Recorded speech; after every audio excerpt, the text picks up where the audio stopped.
France 24 of the French channel has a tete-a-tete with Botswana's president, Mokgweetsi Masisi, on the sidelines of a global summit in Paris. Now, this is what he said. Now, during which, $1 billion were pledged to increase the production of vaccines in Africa. That's what is during this global forum. Now, Masisi discussed the importance of Africa producing its own vaccines and the need for considerable funding. He also reacted to the G7's decision that all diamonds sold in G7 countries now need to be certified in Antwerp, Belgium, as part of sanctions on Russia. Now, President Masisi called this a wrong decision.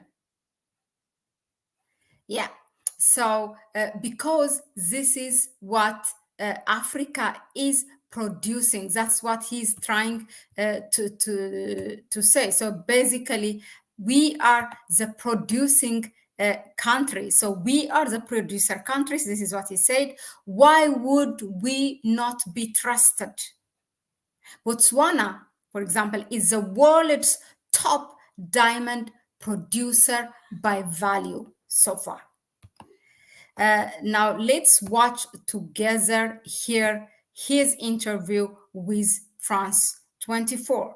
Botswana is one of the countries, the 3 African countries that did not take any loan from IMF. Just so you know.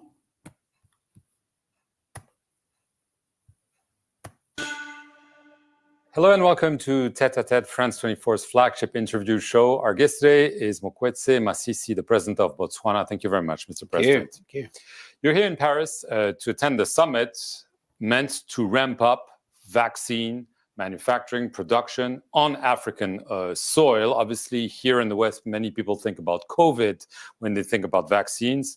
But obviously in Africa, malaria is a much bigger plague. Do you see this production ramp up as key to taking care of Africans, especially African children? Thank you very much for the interview. And I am here indeed in Paris to engage with a view to getting help in our intention to be able to independently produce vaccines of a variety of types. Clearly, the last pandemic we suffered was COVID. And we had the means to procure. We didn't get the vaccines. And that was really sore. That's why we are so resolute in making sure that we can produce our own. But you're right, we have a number of neglected tropical diseases. And so those we would also focus on and produce those. But we're also committed to the One Health principle. We currently are able to produce, thanks to French technology and help, foot and mouth vaccine for cattle. And so we want to optimize and borrow from the skills sets that we developed in the production of vaccine for cattle and bring it to vaccines for human. Right. For this, you need money. We need money. How much money, and how much money are you hoping to get from rich countries that might have their economic issues or other priorities like the war in Ukraine, and et cetera, et cetera? We need the money that it takes to produce vaccines that are safe. We don't want money to be given to us only or borrowed to us only. We have some of our own money. It's just not enough. We're fiercely independent. We're determined also to borrow if need be, but we'll borrow responsibly. We never borrow recklessly. How much money do you need for that? Well, I can't put a figure on it immediately, but yes, it billions. I mean, the pharmaceutical industry, if you're developing it from near scratch like we are, it's going to cost a lot of money, but it's necessary money to spend. Right. Alongside the presidents of Angola and Namibia, you wrote a letter to the G7 leaders to complain that this group, the G7, had decided, as part of its sanctions against Russia, that all diamonds sold in G7 countries need to go through Antwerp in Belgium and not other places. Why did you write this letter? We were offended by the decision. We were offended by the decision because it's a wrong decision? It's a wrong decision because it didn't take our views into account. They didn't ask you anything? It's a wrong decision because it was compromising our sovereignty as independent nation states. It's a wrong decision because it was taking away our capacity to be in control even of our data to do with diamonds. It's a wrong decision because we are the producer countries. Why would we not be trusted? Why would we not be given the opportunity, if there was any doubt, to be a node and place it in a country that does not produce diamonds? But as one of the top diamond producers in the world, I mean, they must have asked you before, no? No, they didn't. Really? That's why we were offended. We did say that to them. Then they came to talk to us. But they talked to us when the plan was pretty rolled forward with many, many errors in it. And so we have kept on engaging. And as we engaged deeper and further, the teams that are sent to us when they got stuck diverted to saying that they were only messengers. So we wrote the letter to try and talk to the Did you political get an leaders. answer to that letter? We are waiting for an answer. And if you don't get an answer? We will get an answer. So you're hoping that they're going to change that decision, allow other centers to process diamond? Precisely. If not, what would you do? I don't think there's any other way. Right, So but there isn't. if they say no, that's our because we want tight sanctions against Russia. I don't Would want you to do an embargo? Would you? I mean, are you No, ready no, no. to? I don't want to go that route. I'm convinced in the conversations we've had that there's positivity at the end of the tunnel. Speaking of diamonds, you are supposed to finalize a new diamond sales agreement with the Bears at the end of June. First of all, will this happen in time? And what will this change from previous sales agreement?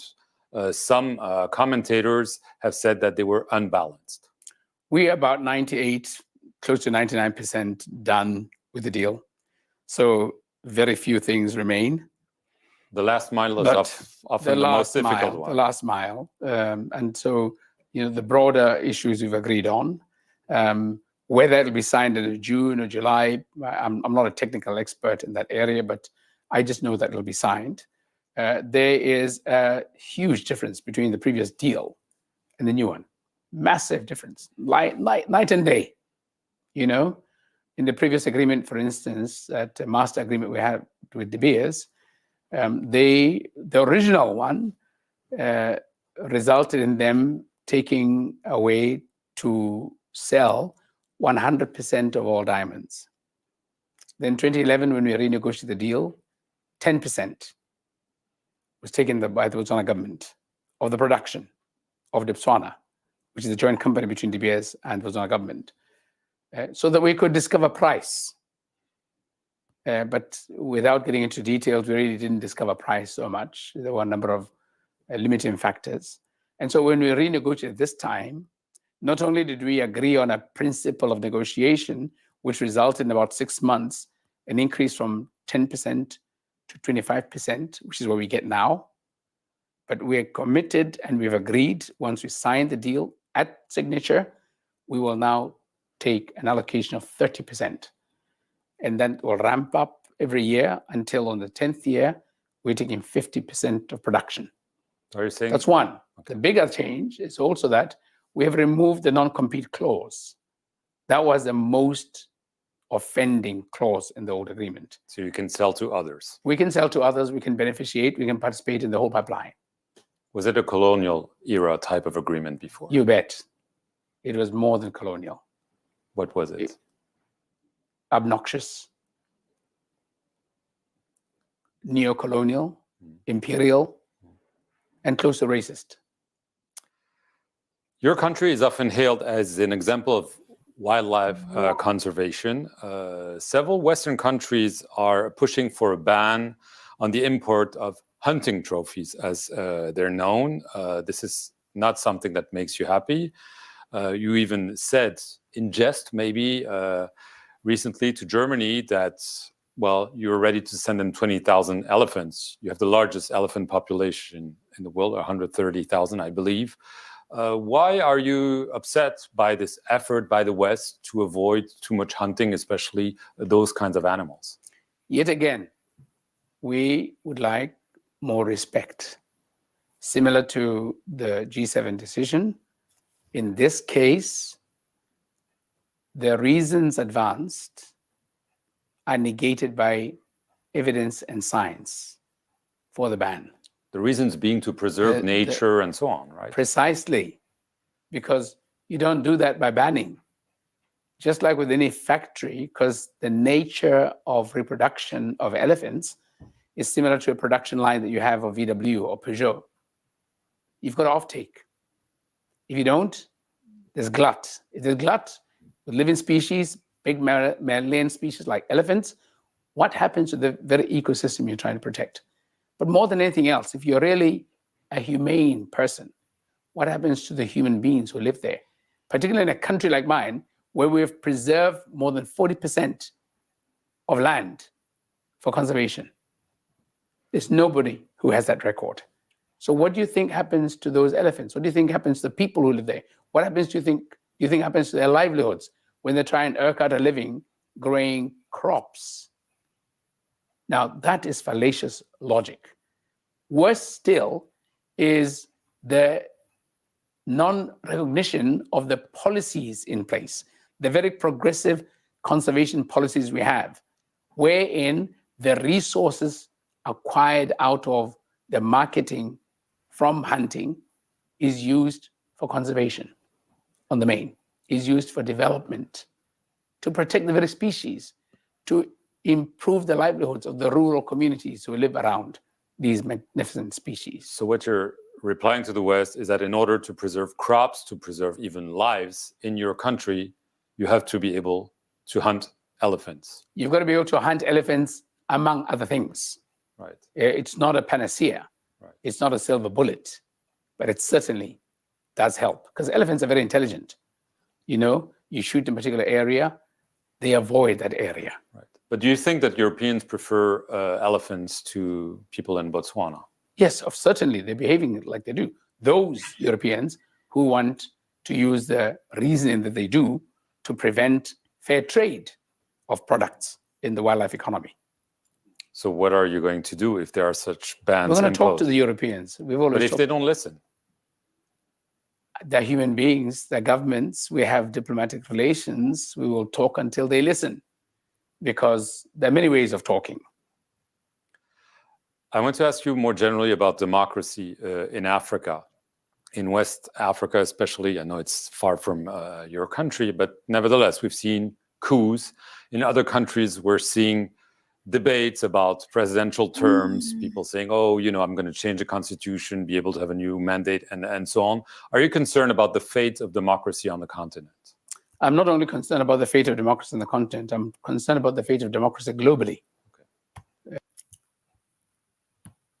Now, why do French journalists or the French government, definitely it's a national broadcasting service, France 24, ask about what's happening in the West or in the Sahel region to the Botswana president?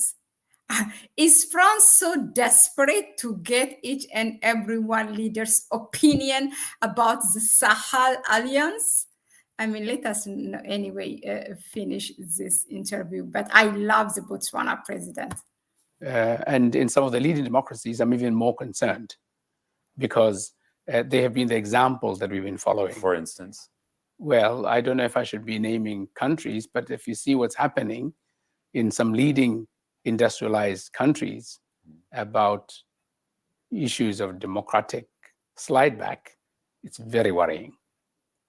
And do you think that as a result, African leaders are taking a page from them? Well, if you do look at somebody or some institution, country, person, what you have as an inspiration, as some example, they tend to be big influences.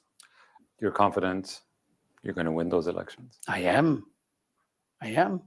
based on the reaction I'm getting from people. But democracy and elections are never certain.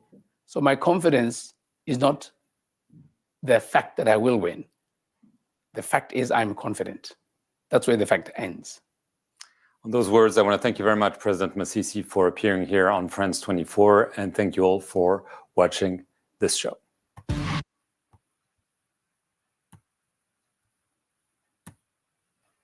That was really a very, very nice interview. Well done to President Masisi. He has done a good job, and he has told the man what needs to be told. I really want, those of you who have the document, please forward it to us, but we will also try to research it. That document, which is prepared by the G7 for this diamond producer countries, where they decided it needs to be certified in Antwerp, in Belgium, and what kind of amendments this governments have made, and including Botswana.